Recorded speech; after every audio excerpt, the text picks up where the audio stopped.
Hello everyone, welcome to my YouTube channel. So आज हम discuss करेंगे कुछ इंपॉर्टेंट एमसीक्यू जिससे आपको एचपीटैट मेडिकल में जरूर हेल्प मिलेगी। तो फर्स्ट है, who coined the term ecology? Ernest Haeckel in 1869। Ernest Haeckel ने इकोलॉजी टर्म दी थी इन 1869 में। सेकंड है autecology, which is also known as the species ecology. Basically it is the study of relationships of an और of a single species और a population with the environment. जो भी कोई single species है और पॉपुलेशन है किसी इन्वायरमेंट में रहती है, तो उस स्पीशीज और पॉपुलेशन का उस इन्वायरमेंट के साथ क्या रिलेशनशिप है उसके बारे में ये हमें बताता है। नेक्स्ट है father of ecology, Theophrastus. Fourth one is Gause principle is related to. ये प्रिंसिपल किससे रिलेटेड है? It is related to the competitive exclusion.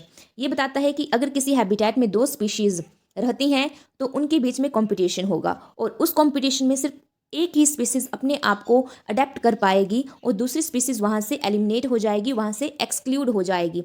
तो ये बताता है कॉम्पिटिटिव एक्सक्लूजन के बारे में। नेक्स्ट है habitat. Habitat is the address of an organism. कोई भी ऑर्गेनिज्म जिस भी इकोसिस्टम में रहता है, जिस भी स्पेसिफिक हैबिटेट में रहता है, वो उसका एड्रेस होता है। नेक्स्ट है निश। निश is the functioning of an organism. It is the functioning of an organism. उस हैबिटेट में जितनी भी स्पीशीज रहती हैं उनका अलग अलग फंक्शन होता है, अलग अलग फूड रिक्वायरमेंट्स होती हैं, तो वो फंक्शनिंग होती हैं किसी भी ऑर्गेनिज्म की, that is the niche. Basically it is the profession of an organism. Next है stenothermal organism. Steno is related to the narrow. Steno का मतलब होता है नैरो, जो कि नैरो रेंज ऑफ कंडीशन को अडेप्ट करते हैं। Thermal is related to temperature. तो अगर हम बात करें स्टेनोथर्मल ऑर्गेनिज्म की, तो ऐसे ऑर्गेनिज्म जो एक कांस्टेंट टेम्परेचर में ही अपने आप को अडेप्ट कर पाते हैं, एक नैरो रेंज ऑफ टेम्परेचर में ही वो अपने आप को अडेप्ट करते हैं। Organisms that are adapted to live at a relatively constant temperature during the whole year. पूरे साल में वो एक ही जैसे टेम्परेचर में अपने आप को अडेप्ट करते हैं। नेक्स्ट है यूरीथर्मली। यूरी मीन्स जो कि वाइड रेंज ऑफ टेम्परेचर में अपने आप को अडेप्ट कर लेते हैं। मींस अगर टेम्परेचर में चेंजेस भी आ जाएं तो वो अपने आप को अडेप्ट कर पाएंगे। लेकिन स्टेनोथर्मल में अगर टेम्परेचर लो हो गया और या फिर टेम्परेचर हाई हो गया तो वे अपने आप को अडेप्ट नहीं कर पाएंगे। वेयर एज इन यूरीथर्मल में भी अपने आप को वाइड वेरिएशंस जब टेम्परेचर में शो होती हैं तब भी वे अपने आप को अडेप्ट कर लेते हैं। Organism that can tolerate large changes of a temperature. Next lapse rate क्या होता है? Basically lapse rate is a degree of change in latitude और altitude. It is known as a lapse rate.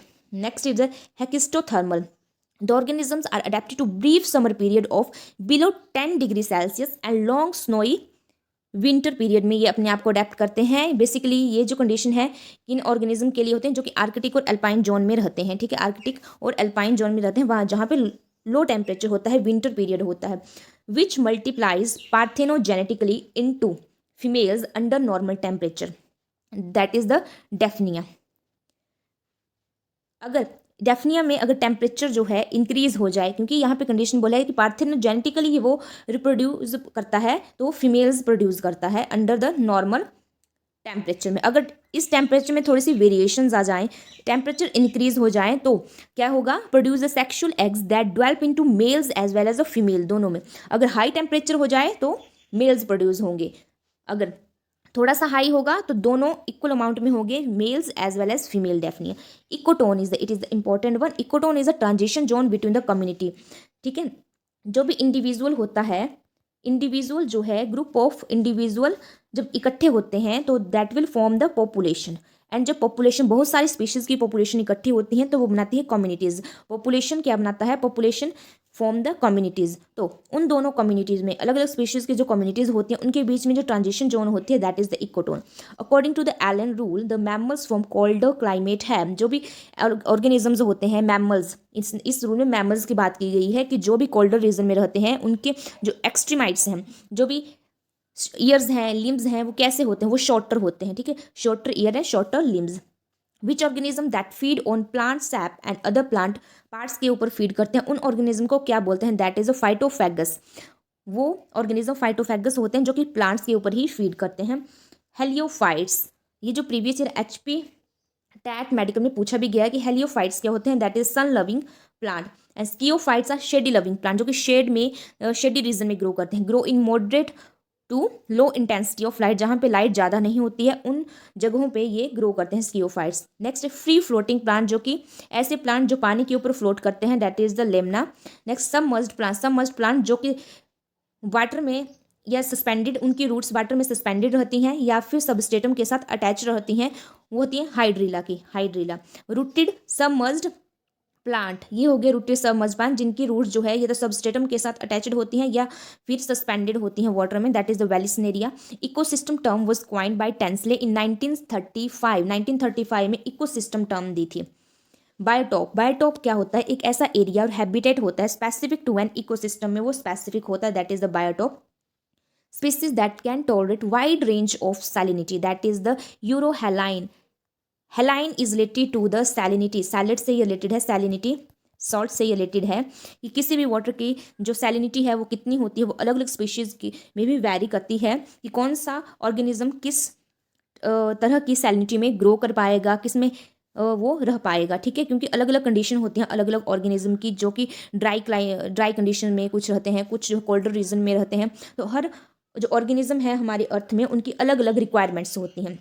तो Yuri हेलिन बोलते हैं जो कि wide range of salinity में ग्रो करते हैं। अब यहाँ से एक और क्वेश्चन बनता है, यहाँ पे जो है कन्फ्यूज होते हैं। यहाँ पे हमने पीछे की बात heliophyte, helio means is related sun loving plant, और एक हो गया हेलोफाइट, हेलोफाइट्स हो गए सॉल्ट लविंग प्लांट जो कि सॉल्टी कंडीशन में ग्रो करते हैं, दैट इज हेलोफाइट्स। अगर यहाँ पे बात की कि species that can tolerate wide range of salinity, that is the euryhaline. अगर यहाँ पे हुआ narrow range of temperature, then stenohaline, क्या हो स्टेनोहेलाइन, क्योंकि steno is related to narrow.